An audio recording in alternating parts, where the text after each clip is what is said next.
I'm Bailey. This story happened when I was in the 7th grade. For reference, I was a very petite girl with long, dirty blonde hair, braces, and glasses. Anyway, it all started in the middle school of my 7th grade year. In my science class, my friends and I were given assigned seats for a project that would be going on for about half a semester. I was paired at a table with 2 friends and a random boy. Let's call my friends Hannah and Allie. The boy, let's call him Liam, gave me bad vibes right off the bat. He had stringy, greasy hair, always wore one of the same 2 sweatshirts, and always gave me blank-faced hostile glances. We all started talking, and I found out pretty quickly how mean Liam was. He would insult anything and everything about all 3 of us. As middle school girls, we would shoot right back at him, although he never seemed offended at all, just amused. Time passed, and Liam got stranger and stranger. He would constantly hit me and my friends, and poke us with pencils so violently I would consider it stabbing. For some reason, we never thought of it as weird, seeing as everyone at my school was very physically aggressive, including us because we would constantly hit each other playfully. But he always seemed to target me the most. I sat next to him in my social studies class too, and he would always call us best friends, with a big grin on his face. It always rubbed me the wrong way. Hannah and Allie would always laugh about his craziness, but Liam actually terrified me. It went downhill even more when he wrote "Kill Bailey in school" in a black notebook. Both Hannah and Allie saw it, and it became a big joke that he put me on a 1-person hit list. Even though it scared the crap out of me, I acted like it was funny since Liam seemed so nonchalant about it. What scared me even more was that I'm almost positive I saw a section right next to my name titled Plan. After that, he would always tell me how he was going to find my address and show up at my house in the middle of the night. He would tell me about the guns he has at his house, and as usual, my friends just laughed it off. I don't know why I didn't tell anyone else. I guess I didn't want to get mocked by everyone if it was all just a harmless joke. But one day, something happened that I will never forget. We were working on the project I mentioned previously, which was a paper roller coaster, and Liam asked if he could go get a drink of water. After he left, I felt that I needed to go to the bathroom. I didn't want to at first because the water fountain was in between the boys' and girls' bathroom, which meant Liam would be right there. But I couldn't hold it in any longer and asked to leave. As I walked down the hallway, I saw Liam standing at the water fountain, talking with another boy. He watched me rush down the hallway, never breaking eye contact. When I was in the bathroom, I had a sinking feeling the whole time I was there, like something in the back of my mind telling me to hurry up. So I complied with my instincts. When I threw open the restroom door, Liam was still there with the boy. I practically ran down the hallway to my class. I could feel his eyes on me as I waited for the classroom door to open. About a minute later, he walked into class and came straight to our table and leaned down next to me. And what he said will always chill me to the bone. "You're lucky you left when you did." I just froze. I was in the bathroom alone, and Liam and that boy were the only 2 in the hallway. Was Liam planning on doing something when I was alone, but the boy messed it up? I won't ever know, because nothing like that happened again. He was still physically violent towards me, and when I mentioned the situation to my friends, they didn't take it seriously and joked about it, so I never brought it up again. The next year in 8th grade, Liam disappeared from school and never came back. It was like he never existed. None of his friends ever mentioned him or where he went. The only time his name is brought up is when we make jokes about him, like, "Oh, that loud thunk outside must be Liam coming back," or, "I bet that yell in the hallway was Liam." He became an inside joke for anything creepy or bizarre that happened. Honestly, I don't know if I was just paranoid and he was just a stupid boy trying to mess with me, but I genuinely think that he wanted me dead. So let's hope I never meet Liam again.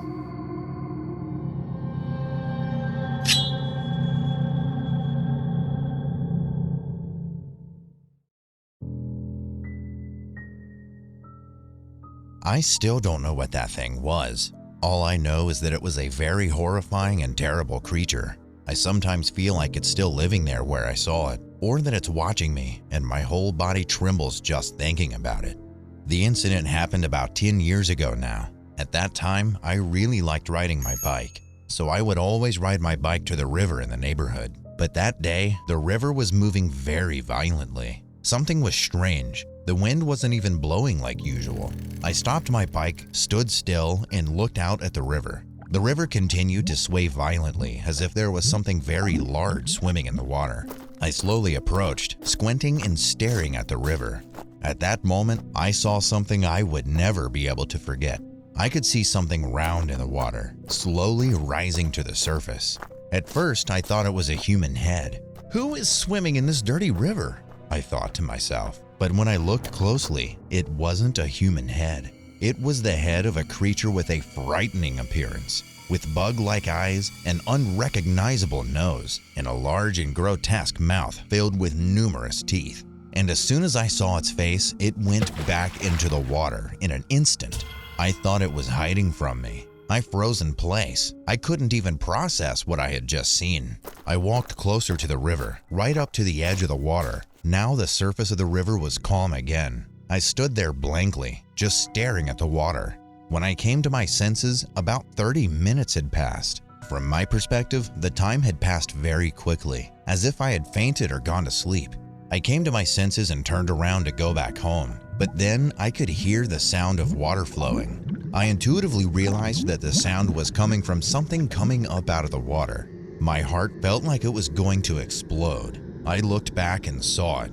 It still gives me nightmares to this day. It was different than before. The upper half of his body was above the water this time, and it was approaching me. It was almost halfway to where I was standing on the ground.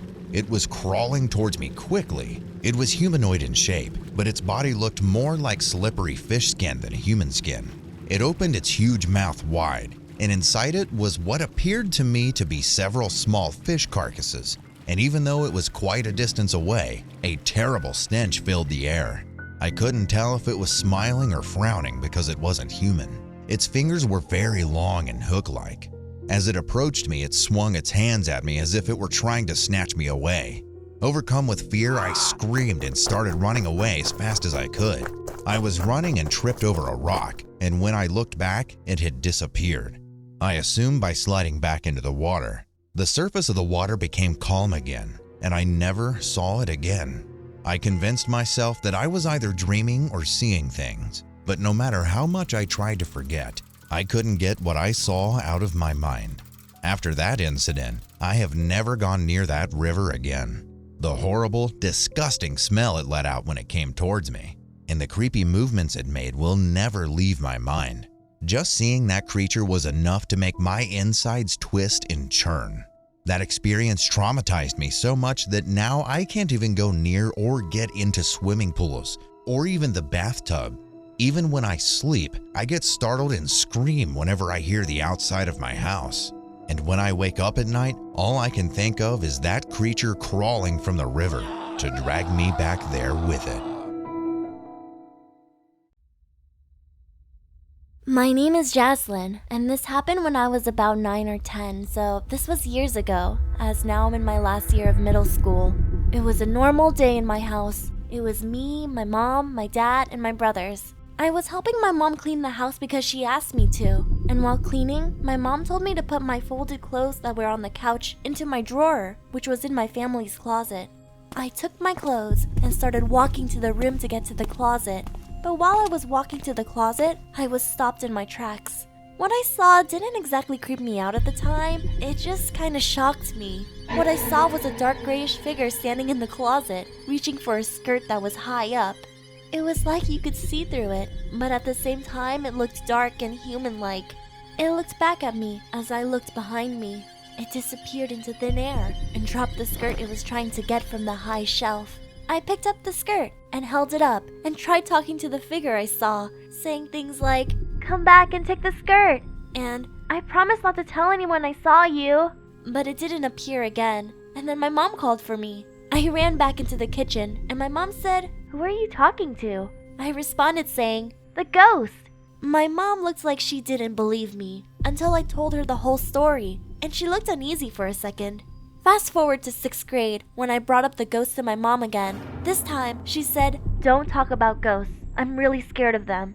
She then told me she was scared of ghosts because where she is from, people like to do black magic on other people, and that you can even feel the spirits that died on the island. I asked her, "What if it's Grandma?" But she then said, "It can't be Grandma.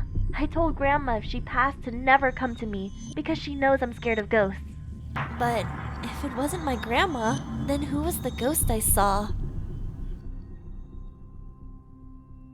Hi, my name is Sabina, and this story occurred when I was only 9 years old. A few years ago, my family and I got a new house from a very strange person. Let's call him Bob to protect his identity. He was a very racist old white man, like 87 or so years old. But my mom is white and blonde, so he was fine selling the house to her. His unusual behavior began once he saw the rest of my family. My sisters, my stepdad, and I are all Mexican. And he clearly didn't like that, so he tried to kick us out, but ended up failing. But his creepy behavior didn't stop there.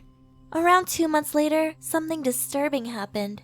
Back then, I was asleep in my eldest sister's room, and one day, my sister and I were changing clothing, and our window was open. We lived pretty far away from the next house, so we figured it was fine to leave it open. But what we didn't think about is that Bob's house was right across the street. We thought he was at home and wouldn't be walking around outside our house. But when we were done changing, we went to close the window and we saw Bob outside with a big camera.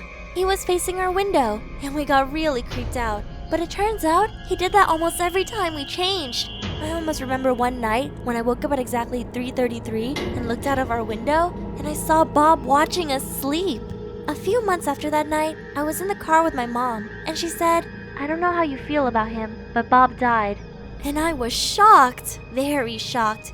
She then said, "He had a heart attack and was found this morning by his worker, Doug." I was super relieved that he wouldn't bother us anymore, but the story doesn't end there. A week after he died, I started to feel his presence around my house, and unexplainable stuff has happened ever since. First, our fridge stopped working, even though we had just recently bought it. And then, we went on vacation for a week. But when we came back, our house was completely trashed. Like you couldn't even see the floor, and there were rats and roaches everywhere. We lived in the desert part of Southern California, so there were desert rats, but this was on a different level. Anyway, after that, we moved away. I'm now 14, but I can still feel his presence nearly everywhere I go.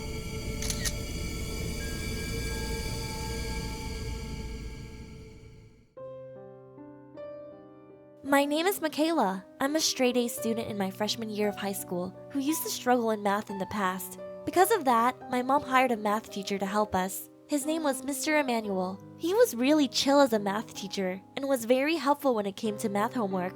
Because of his help, I improved in math and didn't have any problems. But because my younger brother and I really liked him, my mom decided to continue to hire him as a teacher.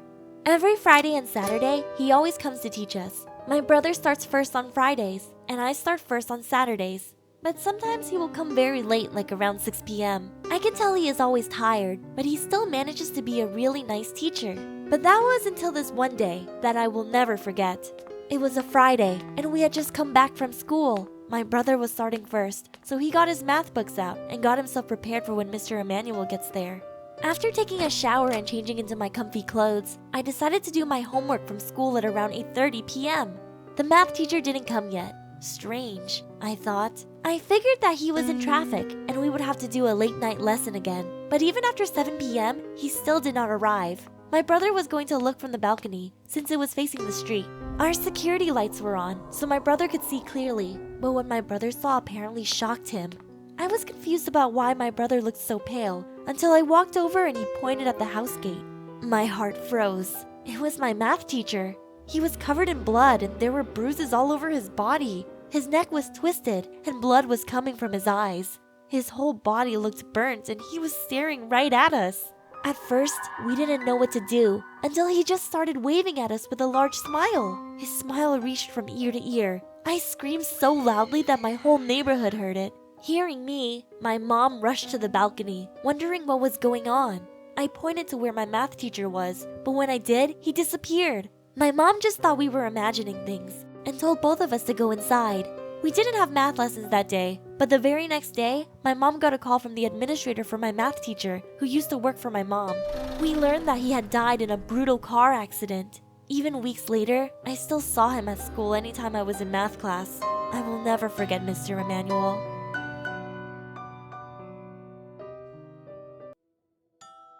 Hello, this is an event that happened to me about 2 years ago while at home. I was in my room watching slime videos because they were on trend back then. But anyway, my walls were very thin because I lived in an old house. It was a 2-story brick house and my room was upstairs. I was just in my room watching YouTube videos when I heard a kid screaming violently. I thought nothing of it at first, even though it was 9 p.m. when usually no kid would be playing. A few moments later, the scream seemed to become muffled like someone was covering the kid's mouth. I became curious, so I went downstairs and opened the door, and what I saw scars me to this day. I saw a man wearing a ski mask and black clothes throw a child into his car. Before I could process what happened, the man got in the car and drove away. I called the police, but I don't know what happened after that. I haven't been able to tell anyone to this day, and I hope that boy is alive and okay somewhere.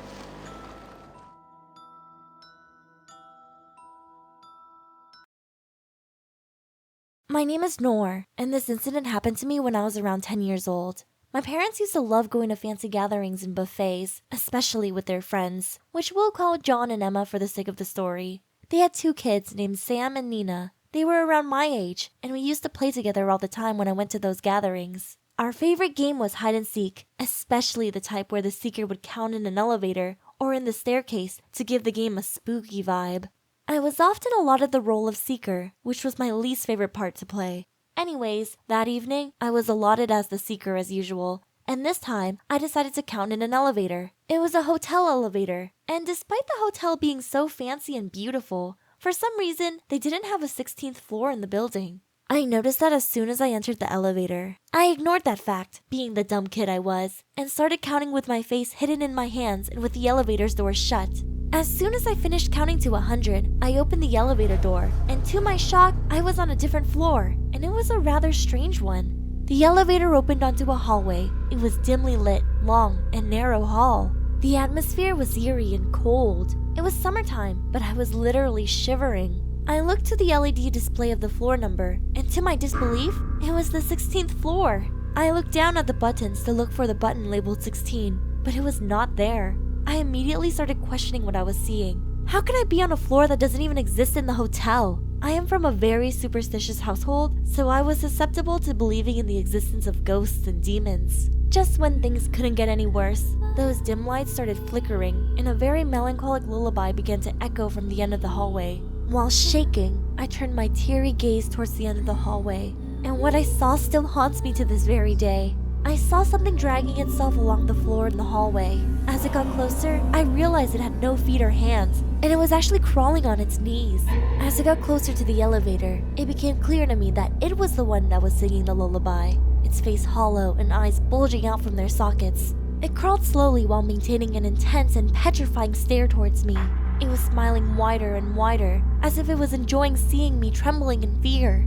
I realized at that moment that I was about to die. I fell to the hard floor of the elevator and closed my eyes tightly. With my shaking hands, I started pleading to God to save me. I started reciting all of the verses of my holy book that my mom used to recite to me before going to bed. Luckily, God heard my cries, and the door of the elevator slammed shut. Everything went dark after that. A week later, I found myself in a hospital bed with my parents sitting beside me. As soon as they saw me conscious, they rushed towards me and hugged me tightly. I had been found lying on the floor in the elevator. My body was pale and I was foaming at the mouth. I was rushed to the hospital. For a whole week, I was unconscious and would have seizures from time to time. Fortunately, I recovered physically from that nightmare, but I am still horrified to use an elevator. Just recently, I found out about that hotel and the real reason behind the 16th floor being missing. They demolished that floor before turning that building into a hotel, as on that floor, 6 young girls had been mutilated and murdered. The killer was found and hanged 8 years after the murders. After researching it further, I found out that he used to sing a lullaby while torturing his victims, the same lullaby I heard that evening.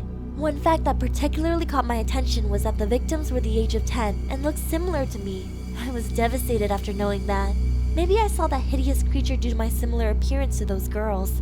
What I believe is that it was the monster created by the agony and the pain of those poor victims. I hope no one goes through that kind of gruesome pain ever again, and I pray those restless souls are now resting in peace. But to this day, I still wonder what would have happened to me if the creature had reached me. Would it be me haunting that floor just like those girls?